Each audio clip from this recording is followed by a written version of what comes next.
Yeah, so back at it, I had to stop there because of an interference in the cinematographic process. Right? Is it photographic? No, it's videographic. Well, I don't want to say videographic. It sounds like a dweeb. So it's cinematographic, right? A little more sophisticated.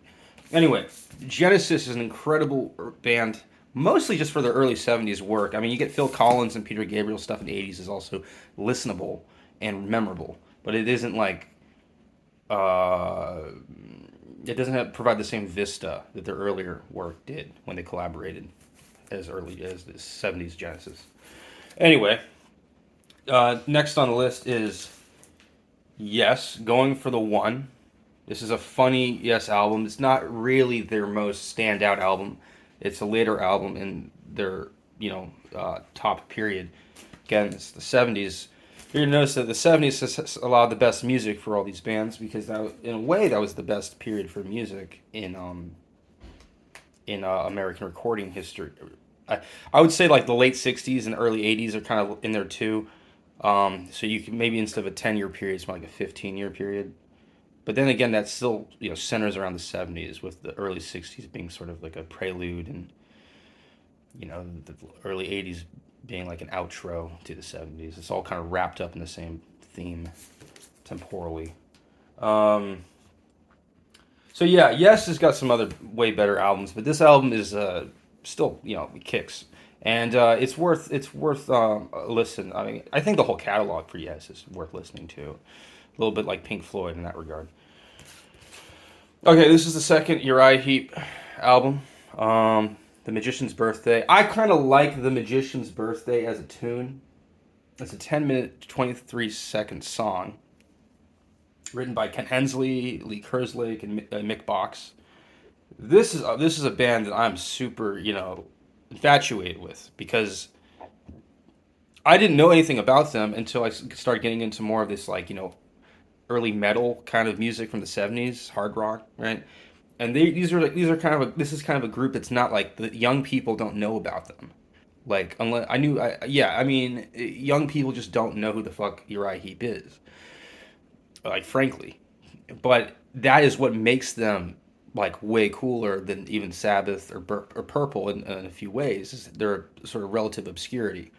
And that said, they still tour, and it's not like a defunct unit, and they've been around. I mean, they're legends. So it isn't like no one knows about them. But I just feel that young people who barely know Sabbath, might not even know Purple, they're not going to go Uriah Heep, But they were a major concern back in the day.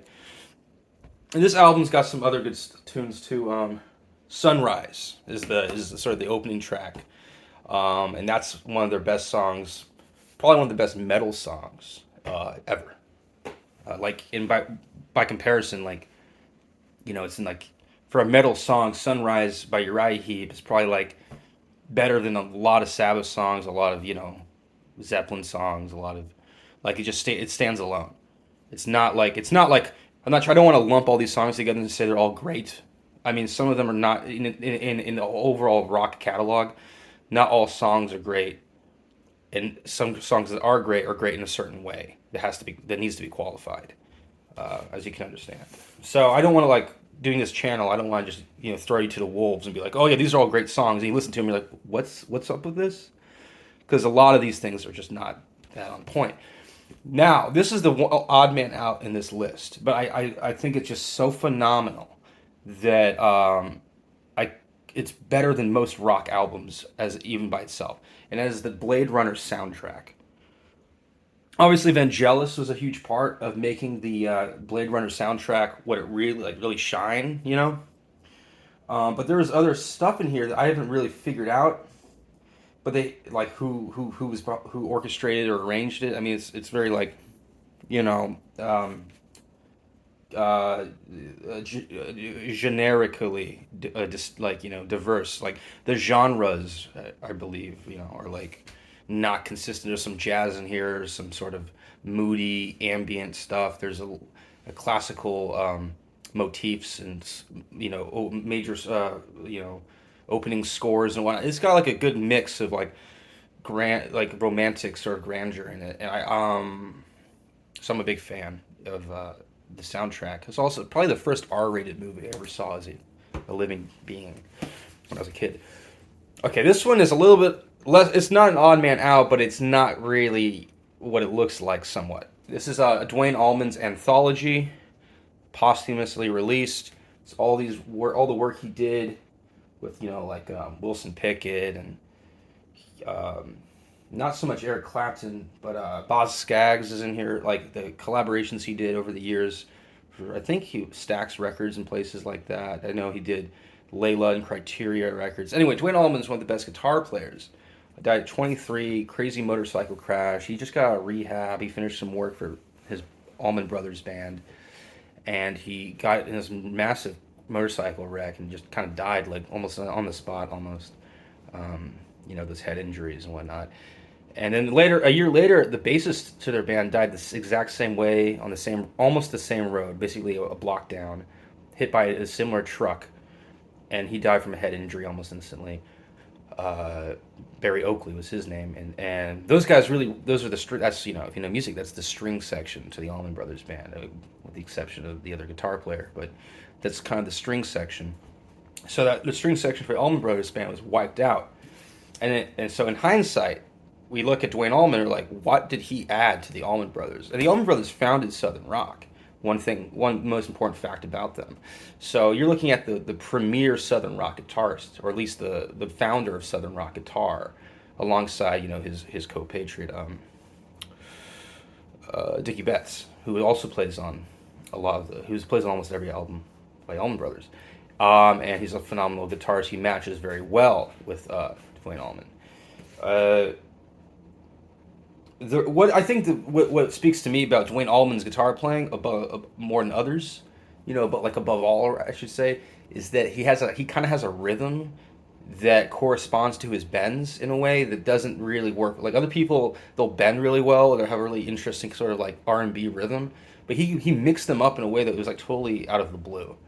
And it felt you listen to his guitar solos, it didn't even feel like you're listening to genre music. It felt far more like elevated and celestial, just in that 10 seconds that you're listening to it. It transported you. So one of my favorite guitar players, and also just one of my favorite bands, bar none. Duane Allman had to be on the list even before the Allman Brothers band, because I think he's the distillation of the Allman Brothers in many ways. Anyway, next one on the is actually, this is also a Duane Allman sort of love letter, as it were. This is Eric Clapton's famous Layla. Now, of course, Layla and Other Assorted Love Songs was recorded under like the pen name Derek and the Dominos, but effectively it was like Eric Clapton and like some buddies like Jim Gordon and whoever. I don't know if he was friends with Jim Gordon, but he was the percussionist and piano player on this, phenomenal. And then you had Duane Allman, who was sort of the second guitarist. He did a lot of the slide guitar on this album, and their versions of their Layla, of course, is what sets the pace for this album. But Little Wing is the title track. Little Wing, I think, is the best version of Little Wing, even better than Hendrix or Stevie Ray Vaughan.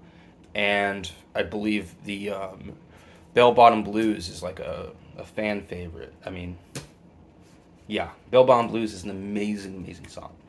So from there on out. Also, this album, it was a fun fact. It was actually like a love letter to George Harrison's wife at the time, Pattie Boyd. And Eric Clapton was in love with Pattie Boyd, but didn't have like the chops to to seduce her away from George Harrison. So he kind of wrote all this music and poetry and stuff, and tried to make him throw himself into an artistic whirl, and it ended up being really good for his career. He kind of peaked after this album in a way, because this is probably his best creative work ever. So Eric Clapton's a great guy, but a great player, but this album, he gave it his all for this album. That's the way I look at it, at least.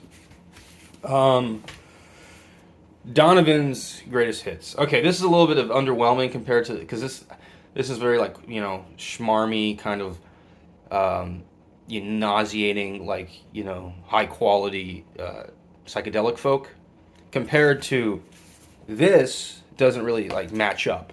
But Donovan's greatest hits is like, you have Mellow Yellow, Super Sunshine Superman, Hurdy Gurdy Man, Catch the Wind, Season of the Witch, and like a few others are great. Donovan, to me, is almost like better than Bob Dylan in the period that he's most known for. Like, I much prefer Donovan's music in like the late '60s than Bob Dylan's music, even though Bob Dylan has a better sort of flavor and career and fanfare for him. Like he's the phenomenon. But Donovan's like he's a Scotsman.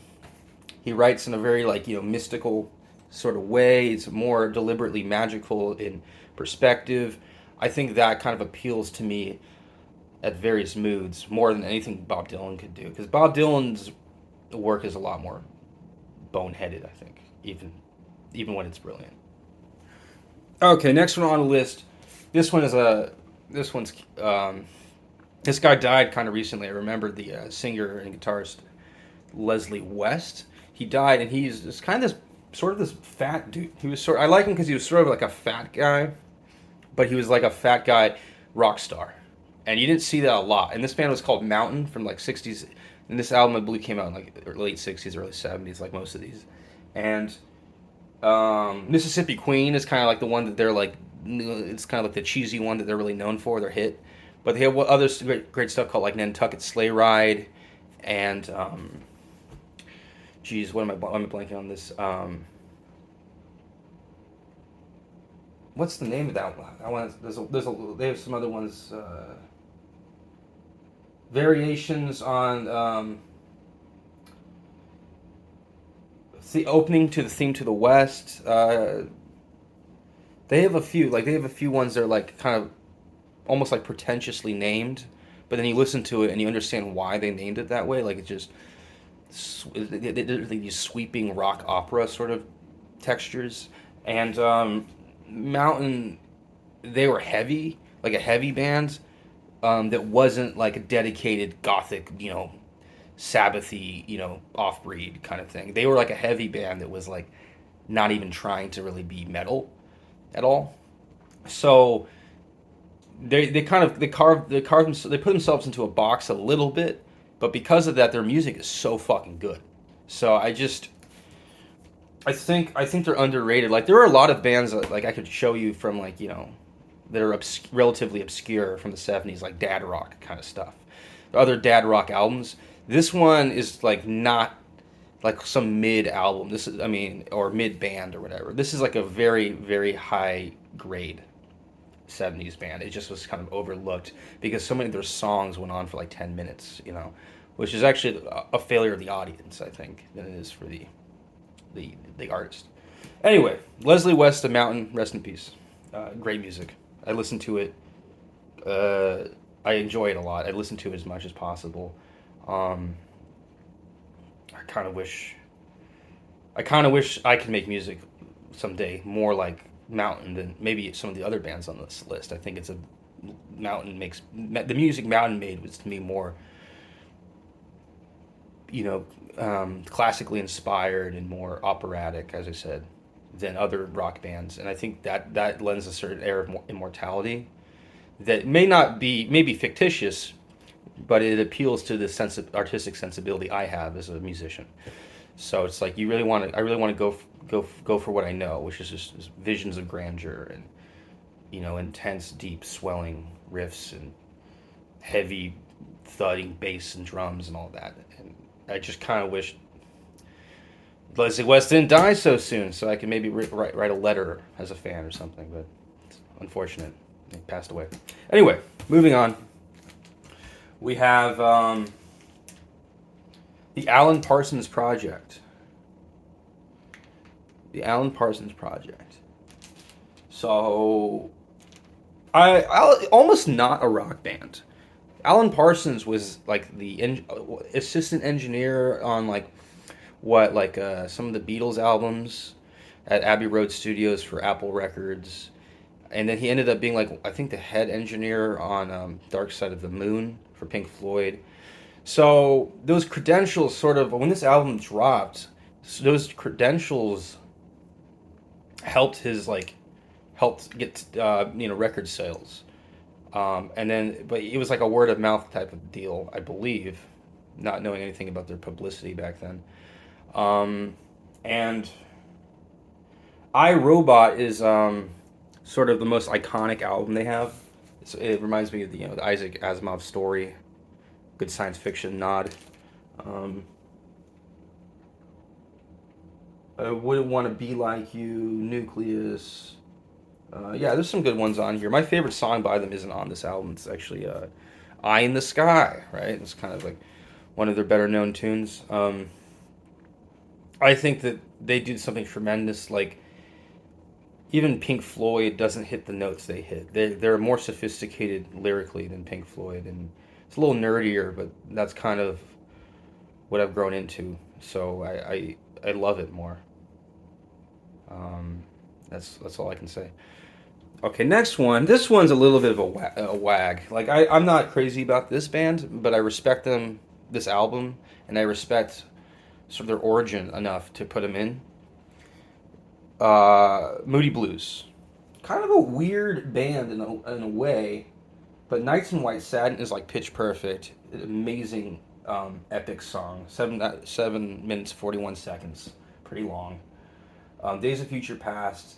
This whole album is like almost ambient and tranquil and very like it takes you places. There's an orchestral, string movement throughout. It's well produced, but it's also just it's composed. Like it has an air of compositionality to it, which a lot of the albums don't. I mean, this is probably the most classical leaning uh, album I think on here, although it's not decidedly classical in its reception. I mean, presentation. It does feel like pop music, earlier pop music. I wish I had a Procol Harum album to show you because that would be sort of my alternative for this. They were kind of similar groups. Moody Blues is an excellent band, and if you haven't listened to it, you're kind of missing. You're kind of it's kind of like an unhip. This is more of a hip. This is a hipper band than some of the other ones on this list, and it's also you're kind of I don't know. I don't really know what to say. I don't necessarily love this band, but I think that it's a must know. So that's kind of why it's at the end of the list. But that said, here's a band that I do think is hip, and I do think is well known. I mean, worth knowing, and I do actually love. And that's the Rolling Stones. Funny enough, this is a greatest hits sleeve because their albums are kind of expensive, so I just got a greatest hits. Um, and it's Ruby Tuesday, Jumpin' Jack Flash, Paint It Black, Street Fighting Man, She's a Rainbow. Yeah, and this is volume 2 of some collection they released a while ago.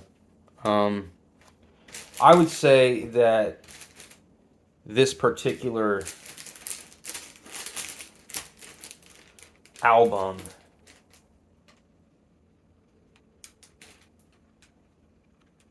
is not like worth buying necessarily, but Rolling Stones I mean it's sort of moot to have them on here, so I may as well just remind you that Keith Richards best rhythm guitarist on the planet, I think. Mick Jagger is a great vocalist. Charlie Watts has an excellent swing style for rock drummer.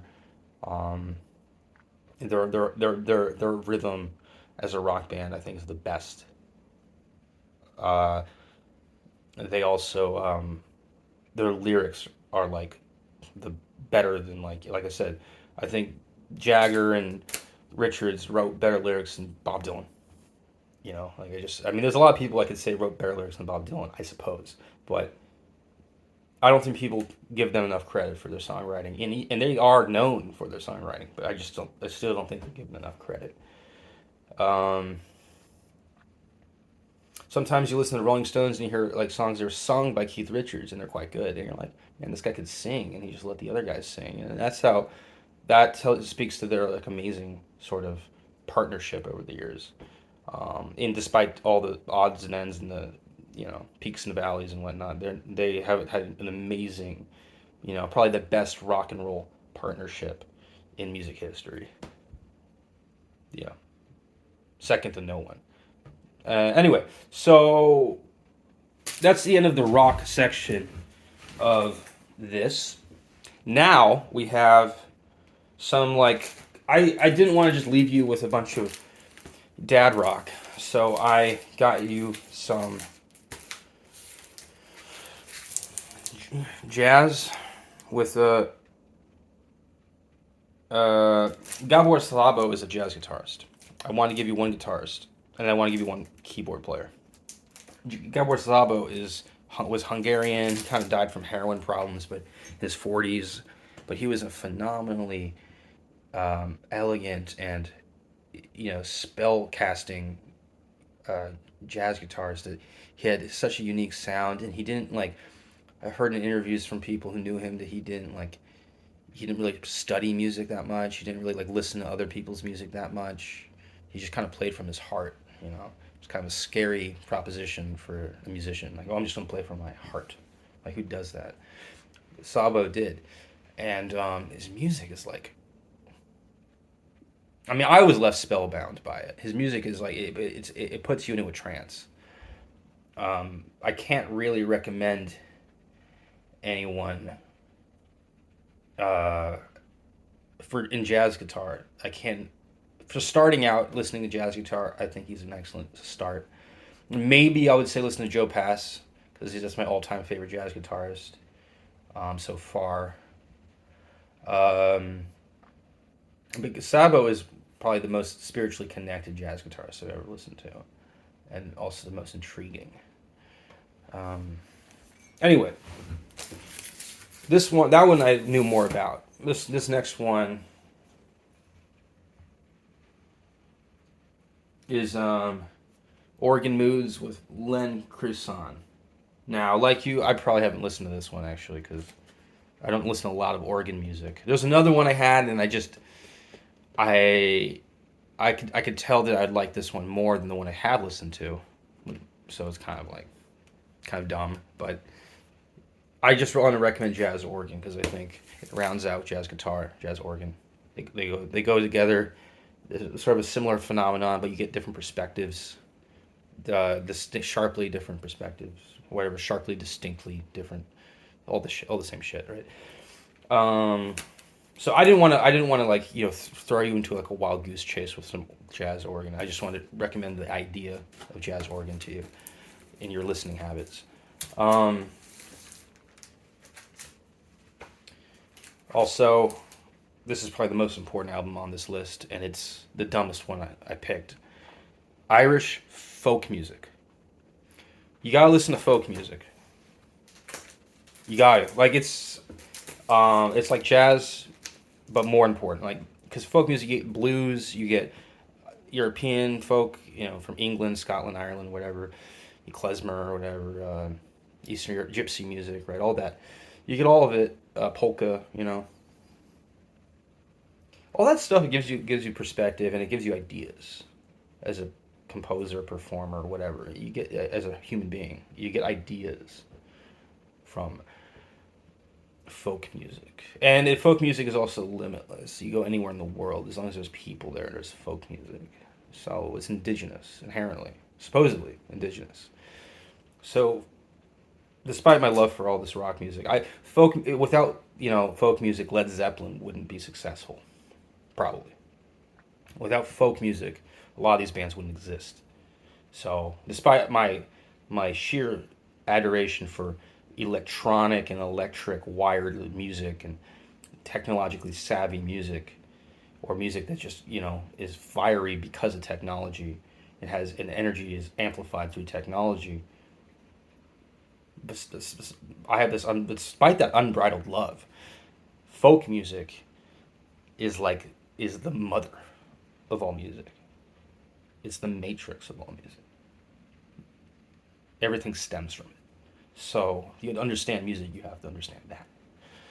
Anyway, I don't want to seem too out of touch, so apologize for the long video. I wish I could have done it in a condensed format. In fact, I might just do that to make this process better for you. Anyway, that was 20 albums, more or less, that represent bands or styles of music that are necessary for your literacy in music, but also your education as a creator of music. All right, well, that's all I can say. Ciao.